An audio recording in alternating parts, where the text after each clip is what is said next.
সকাল বন্ধুরা, সবাই কেমন আছো? আশা করি যে যেখান থেকে আমার ভিডিওটা দেখছো সবাই সুস্থ ভালো আছো। তো এই দেখো সকালবেলা উঠে এখন চা খাচ্ছি।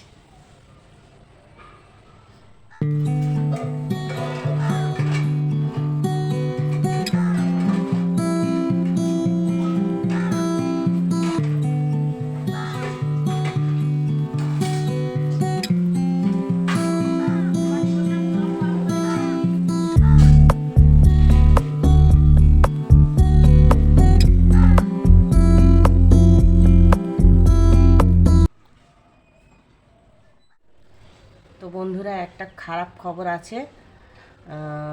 আমার মায়ের দয়া হয়েছে, ওই জন্য আমরা একটু নিরামিষ খাচ্ছি। মানে আমি তো অন্য বাড়িতে থাকি, যাই হোক, কিন্তু মায়ের বাড়িতে নিরামিষ খাওয়া হচ্ছে আর মানা হচ্ছে। মাকে খুব যত্নে রাখা হচ্ছে, কিন্তু তারপরেও হচ্ছে, জানো তো তোমরা কীরকম কষ্ট হয় এই ব্যাপারটা হলে। আর কী আর করবো, হয়েছে যখন। দিদিকে এই যে ডাকলাম, এখন বাজার মানে কী বাজার হবে না হবে সেসব নিয়ে আলোচনা করব দিদি আর আমি। কী বাজার হবে বলবি? দই কাঠি করবি? হ্যাঁ, তাহলে দই আনতে হবে। আর কি কি আর দই আর কি একটু কুমড়ো, মিষ্টি কুমড়ো দেবে। আর ডাঁটা, কি ডাঁটা খাবি? কাটুয়ার ডাঁটাতে। ওই ডাঁটা খাস না? ওই ডাঁটা খাই না। তাহলে কাটুয়ার ডাঁটা দিয়ে দেয়। একটু বেগুন তো তুই খাস না, তাহলে আমি কাটুয়ার ডাঁটা আগে ঠিক আছে। তো তোমাদেরকে তো বলেছিলাম যে মাকে এরকম নাক কান গলা মানে ইএনটি ডাক্তারের কাছে নিয়ে যাব, কিন্তু মার তো এরকম হয়ে গেল। মায়ের দয়া হলো, তো কী করে নিয়ে যাব সেটাই ভাবছি। তো ঠিক আছে, দেখি আগে মাকে স্নান দিয়ে দিই, তারপরে না হয় নিয়ে যাব। আর নামটা আগের থেকে ওখানে লেখাতে হয়। আর মাকে নিয়ে যাওয়া জানো তো ভীষণ কষ্টকর। তোমরা আগের ভিডিওতে দেখেছিলে যে এরকম হচ্ছে আমি দাদা আর দিদি কত কষ্ট করে মাকে নিয়ে গেছিলাম, জানো তো। মাকে নিয়ে যাওয়া যায় না। আর এখন তো একদম হাঁটতে চলতে, তো ভিডিওতে দেখে তোমরা নিশ্চয়ই বুঝতে পারো আর কি বলবো। তো যাই হোক, এখন মা যখন আমার নিতেই হবে, করতেই হবে।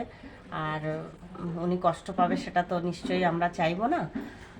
আর আজকে ভাবছি নামটা লিখিয়ে দেবো। তো তোমরা সবাই মিলে আশীর্বাদ করো, ছোট বড়, যেন আমার মা সুস্থ থাকে, ভালো থাকে। এই পর্যন্তই বললাম।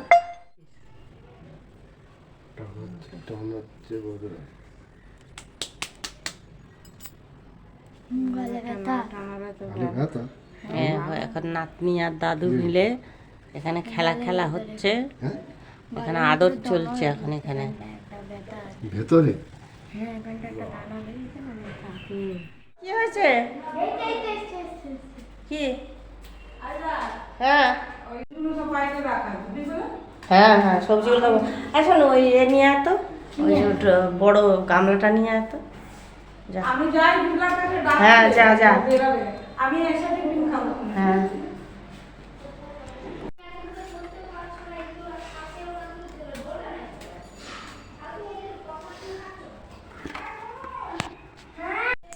এই দেখো বন্ধুরা, বাইরে বাজার দিয়ে গেছে। এই বাজারগুলো এবার ধুয়ে এর মধ্যে তুলে নেব। গরমে তো ভালো লাগে না কিছু খেতে, আর মাছ মাংস একদম ভালো লাগছে না। মাংস এনে রান্না করলেও তারপরে আর খেতে ইচ্ছে করছে না। দেখো আজকে এই জবা গাছটায় কত ফুল ফুটেছে আমাদের।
এই দেখো এখানে আলু কুমড়োর তরকারি আর রুটি খাবো টিফিনে।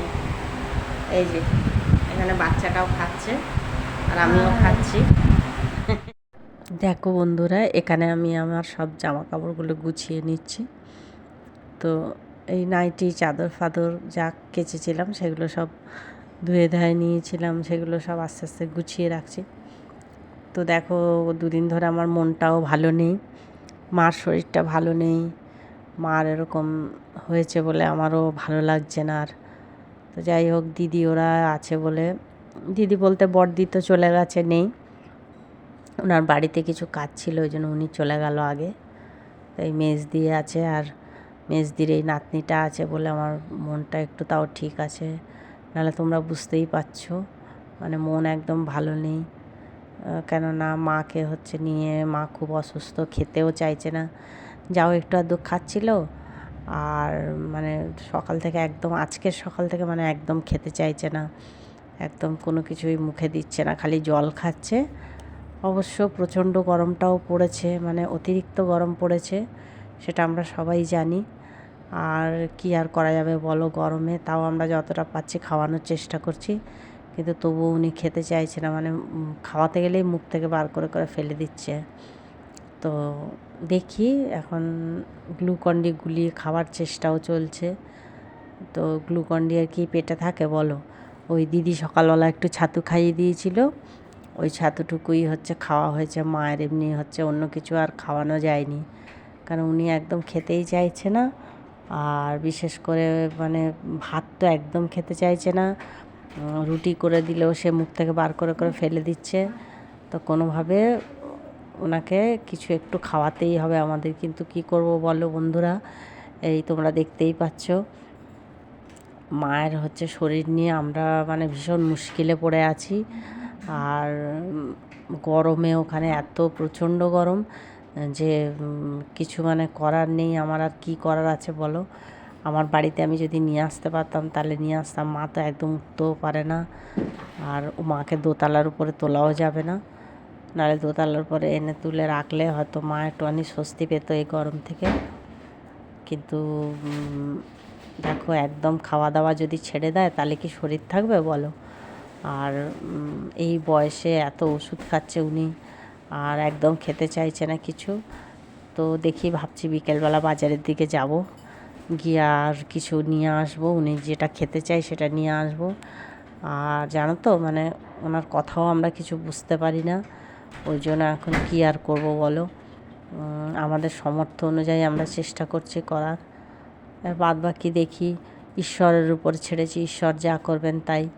তারপরে ভাবছি কি ওনার এটা চানটা দিয়ে দিয়ে তারপরে ওনাকে ডাক্তারের কাছে নিয়ে যাব, নিয়ে গেলে যদি কিছু খেতে পারে, আর যদি একদম খাওয়া দাওয়া ছেড়ে দেয় তাহলে বুঝতেই পারছো কী হবে, মানে ওনাকে বাঁচানোই মুশকিল হয়ে যাবে লাস্টে। তো দেখি কি করি, তোমরাও সবাই মিলে। এই দেখো বন্ধুরা, হ্যাঁ একটা না 2-3টে রাখ, যদি শুকিয়ে পড়ে যায়। এই দেখো বন্ধুরা, আমার দিদি গিয়ে নিম পাতা নিয়ে এসছে। আর কি এনেছিস? কাঁচা হলুদ, হ্যাঁ কাঁচা হলুদ আর নিম পাতা নিয়ে এসছে। কালকে তো মাকে স্নান দিতে হবে 3 দিনের দিন, হ্যাঁ 3 দিনের দিন মাকে স্নান দিতে হবে, এই জন্য এইগুলো নিয়ে শীতলা মায়ের মন্দিরে যাওয়া হবে। হ্যাঁ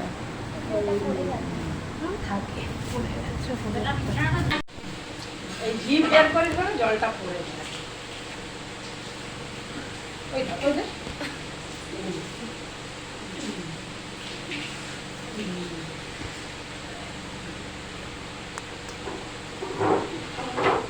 এই দেখো এখানে, এই দেখো মাকে দেখালাম একটু, তোমাদের বেশি দেখাতে চাই না, কেন এখন তো অন্যরকম অবস্থা। এখানে যে দিদি জল খাইয়ে দিচ্ছে মাকে। তো এই তো মার বাড়ির থেকে বাড়ি চলে যাচ্ছি, আর দেখেছো তো মা কিরম চিৎকার করছে, সবগুলো গায়ে বেরিয়েছে, আর তার মধ্যে হচ্ছে জ্বর এসছে, আর মানে সহ্য করতে পারছে না, ওই জন্য চিৎকার চেঁচামেচি করছে, এমনি তো করে আরোই কষ্ট হচ্ছে। তো দেখো এখন কী করবো আর বলো, আমরা মানছি, সব কিছুই করছি, দেখা যাক কি হয়। আজকে দেখো দিদি রান্না বান্না করছে, আমাদের রান্না বান্না থেকে ছুটি। এই দেখো এখানে তরকারি বসিয়েছে আর এখানে দই নাড়ছে।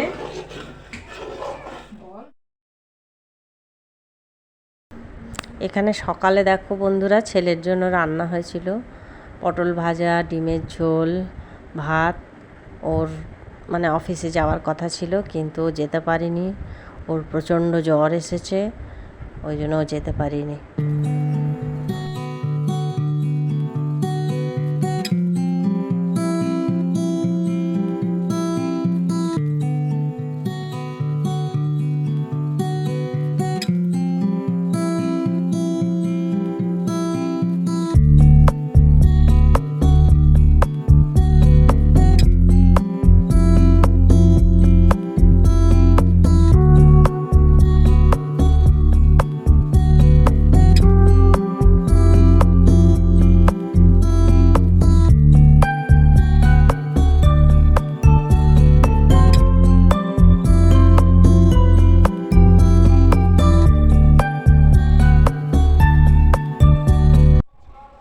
তো ঠাকুরের বাসন টাসন তো ধুয়ে নিলাম আর সব কাজটা সেরে নিয়েছি। এবার স্নান করতে যাব, স্নান টান করে আসে, পুজো করে এসে তারপর তোমাদের সাথে কথা হচ্ছে। তুই আমাকে আটকে দিয়েছিস বাথরুমে। আরে বাবা আমি ভুল করে না তুই ভুল করে না, তুই ইচ্ছে করে করেছিস এটা। করিনি, আমি ইচ্ছে করে হ্যাঁ ইচ্ছে করেই করেছিস। করিনি। হ্যাঁ খুলে দে। দেখো বন্ধুরা, ওকে স্নান করাতে নিয়ে গেছি বাথরুমে।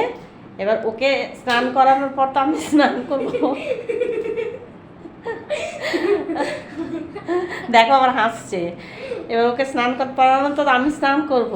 এবার যেই আমি ওকে স্নান করিয়ে বাইরে বের করে দিয়েছি, এবার আমি স্নান করছি আর ও বাথরুমের দরজাটা আটকে দিয়েছে। বলো আমি বেরোতে পারছি না বাথরুম থেকে। হ্যাঁ লাস্টে ওর দিদা এসে দরজাটা খুলেছে। মানে কি দুষ্টু, তোমরা দেখেছো তো কতটা দুষ্টু।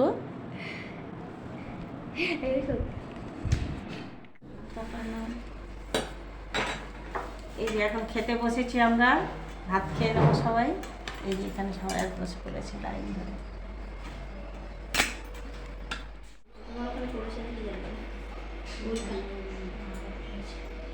এই যে এখানে আলু সেদ্ধ, ভাত, আর এটাকে কি বলে দই কারি। দই করি না, তাহলে দই কারি। হ্যাঁ আলু সেদ্ধ, আলু মাখা ভাত আর দই কারি। বন্ধুরা আমি সন্ধে টন্ধে দেখিয়ে চলে এসেছি আর এখন ভাবছি একটু মার কাছে যাব, তো একটু চাটা খেয়ে নিই তারপরে যাব। ভেবেছিলাম যে এবেলা হচ্ছে যাবো একটু স্টেশনে, তোমাদেরকে বললাম সন্ধ্যের দিকে যাব স্টেশনে ওই মার জন্য একটু কিছু নিয়ে আসতে, কিন্তু মা হচ্ছে তাও খেতে চাইছে না। ও বাড়ি গিয়ে দেখি যদি মা বলে যে হ্যাঁ খাবো তাহলে কিছু একটু নিয়ে আসবো মার জন্য। এই দেখো এখানে চা করে নিয়ে এসছে, তা এই যে বিকেলের চা খাবো। এই দেখো এখানে বসে চা খাচ্ছি আর কত সুন্দর হাওয়া দিচ্ছে এই জানলার কাছে, দক্ষিণ দিকে জানলা, বড় জানলা। এই যে আর কি সুন্দর হাওয়া দিচ্ছে। এই এসির হাওয়ার থেকেও মানে ভালো লাগছে এই হাওয়া। দেখো মার জন্য এই যে রসমালাই আনা হলো, এই রসমালাইটা হচ্ছে মাকে খাওয়ানো হবে। দেখি খায় কি না খায়, সারাদিন তো খায়নি কিছু। এই রসমালাই ছাড়া তো অন্য কিছু দেওয়া যাবে না, কেননা উনি গিলতে পারছে না এখন। তো বন্ধুরা ভিডিওটা আজকে এই পর্যন্তই রাখলাম। ভালো লাগলে লাইক, কমেন্ট, শেয়ার আর সাবস্ক্রাইব করে দিও। তোমরা সাবস্ক্রাইব করবে তো? কেউ করছো না কিন্তু। তো কি তোমাদের ভিডিও ভালো লাগছে না ওই জন্য করছো না? প্লিজ সাবস্ক্রাইব করে দিও। তো আজকের এই পর্যন্তই রাখলাম, আবার একটা সুন্দর ভিডিও নিয়ে তোমাদের সামনে চলে আসব। তো আজকের মতো টাটা, শুভরাত্রি। সবাই সুস্থ থেকো, ভালো থেকো আর ঈশ্বরের কাছে প্রার্থনা করো আমার মা যেন একটু তাড়াতাড়ি ভালো হয়ে যায়। টাটা।